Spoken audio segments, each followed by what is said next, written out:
because we are up against systems of deep historical oppression, it's unfortunate that the words, the semantics of like how do we create really good, meaningful change? Okay, I say radical, but it's just change. This is gonna hurt. It's time for the Suffering Podcast. We fight for our lives every day. There is nothing that comes easy, and most believe that hard work will result in success. The only grace that every human desires is to be given the same opportunities on that road. It is tragic when unnecessary obstacles or roadblocks are put in our path. We all want to be afforded the chance at the same resources and education provided to the rest of our field. The tragedy would lie in the inequality to achieve the same goals that are in front of others around you. Some would say the lucky ones are allowed to walk through life with less struggle. They forego the suffering at a better chance for success. In reality, the fortunate ones are the ones that suffer and struggle the most, as they will be the ones that appreciate their achievements the most. I'm Kevin Donaldson, here with Mike Failace, and on this episode of the Suffering Podcast, we sit down with Dr. Leeja Carter to discuss the suffering of inequity. Dr. Leeja has taken a stance with her nonprofit and really tried to change the dynamic of food inequity. Mm-hmm. All right. So, Dr. Leeja, thank you so much for joining us. You've been this interesting character that has sort of come to us. Character? I don't know if character is a good word, though. Is it? Yeah, you are a character. She's a character. You are a character. We met Dr. Leeja a couple weeks ago. Yes. Or a week ago or so. And we had probably one of the most intense conversations. It was like, and I said to you, it's like a whole podcast right here. Intense. No, we just sat around and talked. I mean, we talked for over an hour. Yeah, for like close to 2 hours. Yeah. But thank you so much for coming in today. Mm-hmm. And I appreciate you putting up with us for almost 2 hours. Before we start, let's give a shout out to our marquee sponsor. That's Toyota of Hackensack. We don't trust anybody, but we do trust Toyota of Hackensack. So if you're looking for a car, go to toyotaofhackensack.com and let them find you a car. Now, this episode, I want to give a big shout out to the Super Bowl champion Philadelphia Eagles, because I know you're a Philadelphia Eagles fan. Yes, sir. All right, so I'll leave now. The airing date is February 5th of this episode. Which will be around Super Bowl Sunday. Actually, listen, the truth be told, this is not February 5th when we're recording this, but I am like Nostradamus, and I am going to say the Philadelphia Eagles are going to win. I said the Eagles and Bills in the Super Bowl. That's my prediction. Eagles are going to win. Eagles are going to win. I'm not saying who's going to win. Eagles. I'm not a gambling man, but Eagles and Bills in the Super Bowl. Let's defer to our guest. Mm-hmm. Okay. Dr. Carter, who is going to win the Super Bowl? Fly, Eagles, fly. That's right. Fly, Eagles, fly. Look at that. Look at that. I've been waiting for 2 years to get an Eagles fan in here. We had a Philadelphia Flyers person in here Who wasn't even an Eagles fan. He wasn't even an Eagles fan. Okay. Well, But he's a real good friend of mine. And it turns out he's the chaplain for the Jets. So guess which games I get to go to? I get to go to the Jets games. But you're a South Jersey girl. I am. And that's also another thing that's near and dear to my heart because I'm a South Jersey boy. That's why. Well, you're a shore boy. No, I'm a beach kid. Okay, beach kid, but So- you know, Now we don't consider the Atlantic City South Jersey. We consider that the shore. Only people from North Jersey call it the shore. I consider Atlantic City like Delaware. That's not even New Jersey. I mean, But we've all been there. Yes, But we've all been there. all been there. So, Dr. Carter, you've traveled a long way. You've got a really interesting story to yourself because you're really a self-made woman, and I'd love to know a little bit more about you. So, why don't you tell our audience a little bit about yourself? toughest question you're going to get all night. Yep. You know, like, where do I start? Exactly. That's You why it's the know? toughest question. I mean, Where'd you grow up? Let's start there. South Jersey. South Jersey. Yeah, there's No. only one. There's like the Raritan Bridge in South Jersey. Exactly. If you're not from North Jersey, you're from South Jersey. See, now or the shore. No, Kevin's a Benny. No.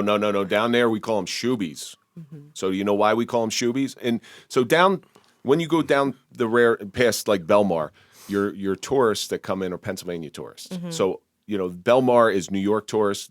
Down there is Pennsylvania tourists. And we call them shoobies. Benny's is a term for like Belmar. Shoobies, because in the 60s they used to bring their lunches in shoeboxes. Mm. And so if you go down there and you mention the word shoobie, a local will say, "Oh yeah, They're coming. I wasn't alive in the 60s. You were alive in the 50s. What are you talking about? Oh no, don't do that. See what I'm up against? Where'd you grow up? Well, I was born in Chester, Pennsylvania, and Amish I went country. to college in Chester, Pennsylvania. yeah, so I was born in Chester, Pennsylvania, and all of my family are originally from Dutch country out in Lancaster, Pennsylvania. And Bird in hand. what does that mean? Bird in hand. Well, so Pennsylvania. there's the names of the towns out there are a little off color. There's Bird in hand. There's intercourse. There's fellatio. Yeah, that's You're- all. you're That's right. all Amish country. Yeah. Yeah, you're absolutely right. Well, my family and I are originally from a very small town called Ackland, Pennsylvania, which is close to Parksburg. So if you've ever heard of Parksburg, and when I was about 7 or 8, my mom moved to New Jersey, moved to South Jersey, first effort, and then we ended up kind of landing in Lawnside, New Jersey, which Lawnside is the first incorporated African American town in New Jersey.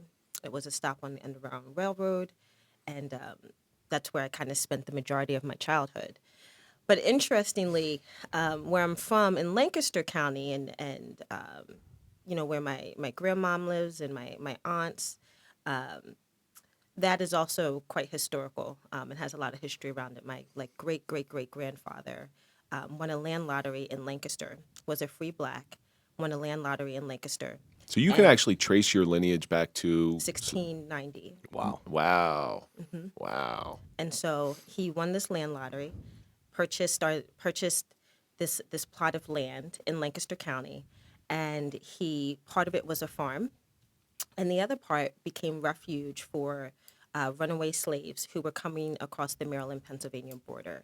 Him and his brother were abolitionists, and as folks were coming across the border, they then gave them refuge on our family's plot of land. Did he fight?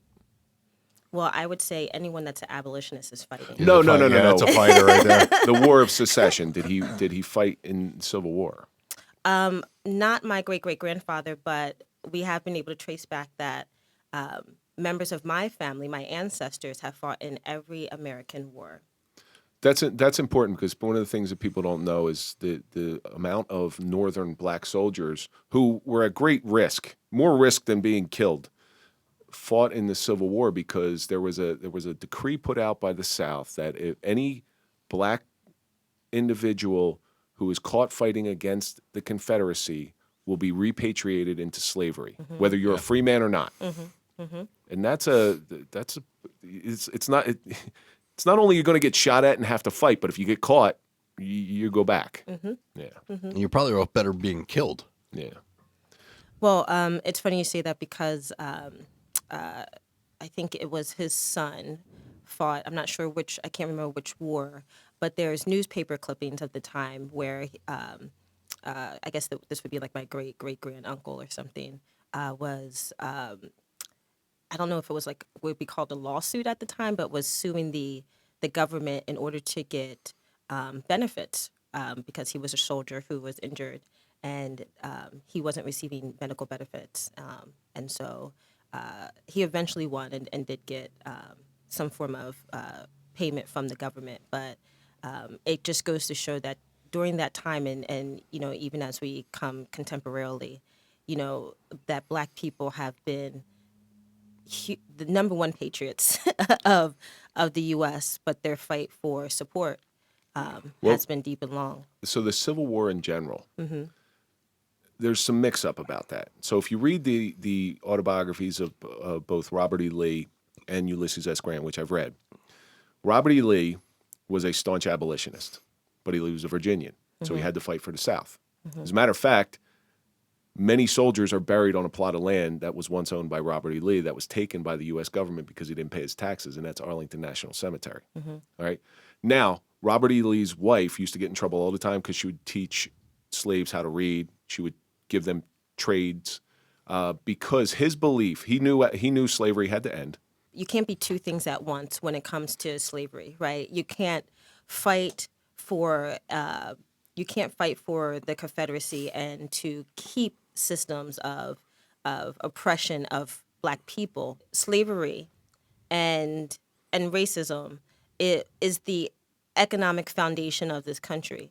And when it comes to even, as you're talking of, what his plans were, where someone else's plans were, it did not center, and it didn't center the actual needs of Black people, right? It's still within the lens of what a white person of power thinks is best, versus thinking about, wait, we have created a system of deep injustice and violence and oppression, and why are we not thinking radically about change versus slow and steady? No, change should be radical. Change should be Radical change is a slippery slope. Well, radical change is tough because you're going to get fight from everywhere.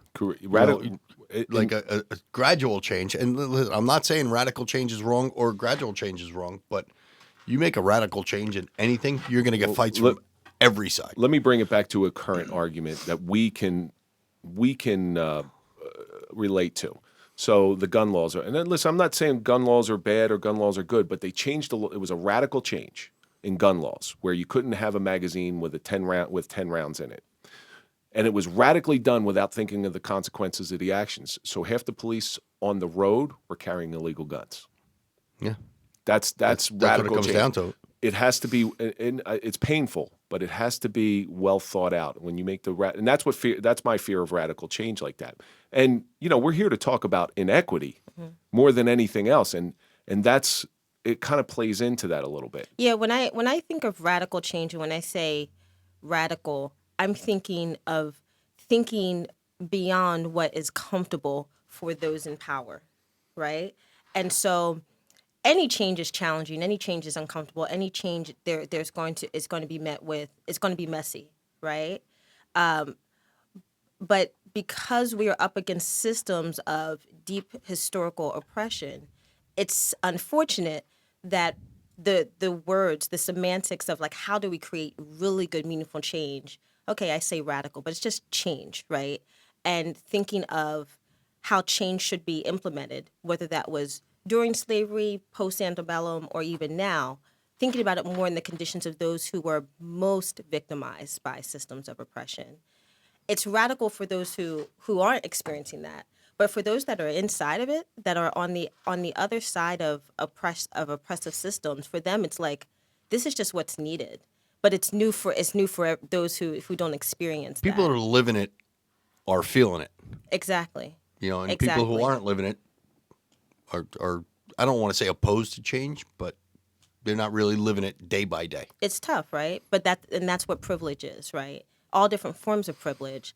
But when you have the comfort of not experiencing what are the challenges of a particular group, right? Whether that is Black, people with disabilities, women, our immigrant population, right? When we have the privilege not to live in that reality, then we can create a story about what that reality is and how changes can be implemented, right? Oh, well, let's do it slowly, or let's do it this way. But those that are deeply in that experience need that change now. The problem with slow change is people are going to change their minds midway through that change. You know what I'm saying? I mean, everybody, then they start thinking it through, and the change doesn't really come the way they really intended it to be. I mean, historically in the U.S., we've seen deep moments of radical change, right? But change that's necessary, right? Integration of schools, right? Okay, is that radical? Okay, yes, maybe at the time, wow, we're integrating our school systems, but it's also needed change, right? So sometimes you just have to do it in order for what's right to occur. All I caution people on the side of radical change is play chess, not checkers. So the whole concept behind chess is you have to think 3 or 4 moves ahead. All right, and that way you can guard against possibilities. So if you think 3 or 4 moves ahead, no matter what you do, and I teach my kids chess for this reason. So if you do this, well, here's 3 possible consequences that could come your way. And unfortunately, a lot of times the radical change comes from playing checkers and not chess, because you start to see, and getting back to the slave thing, it's kind of inhumane to put somebody just out on their own without a plan in place. Well, here's the other thing too, which is what we see, which is why the work we do at Coalition is about equity, right? Is that part of understanding inequity, part of understanding systems that have created, that have marginalized folks, that have removed resources and necessary resources and supports for folks, and so on and so forth, is that we have a tendency in this society to put the responsibility on the individual. To say if we skill you up, if you learn these skills, if you do this, then you'll be able to matriculate and assimilate into what is the culture and society now. Instead of saying, at a broader viewpoint, right?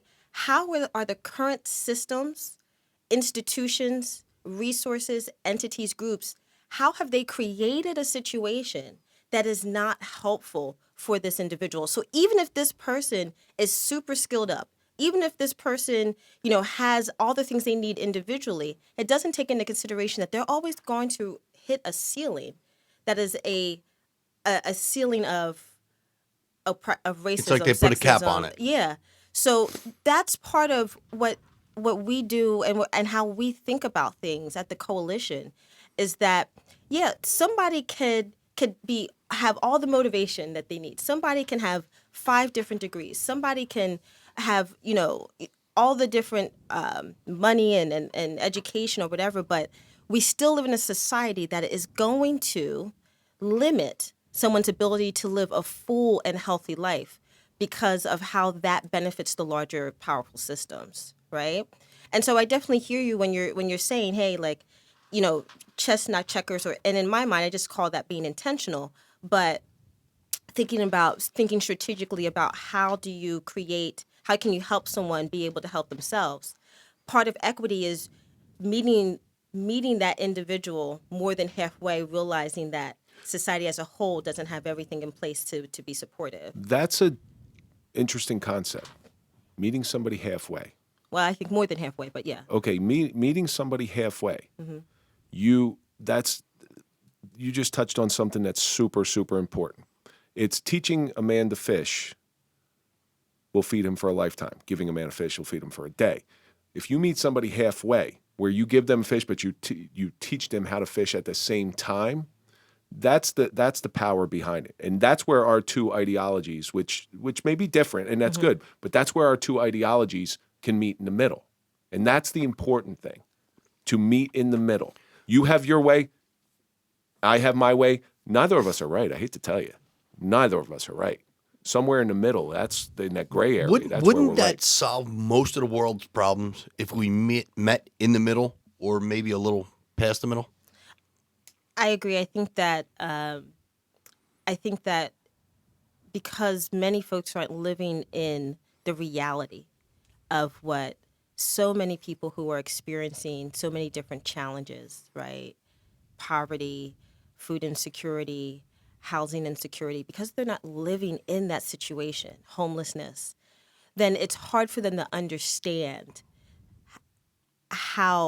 what the middle or past the middle looks and feels like, right? So when we're talking about it from a position of not being in that experience, particularly nowadays, right, we're not taking into consideration what is the true lived experience of people who are experiencing all forms of challenge and inequity. I would say, okay, yeah, we can teach a man to fish, right? And that man or that person knows the skill of fishing.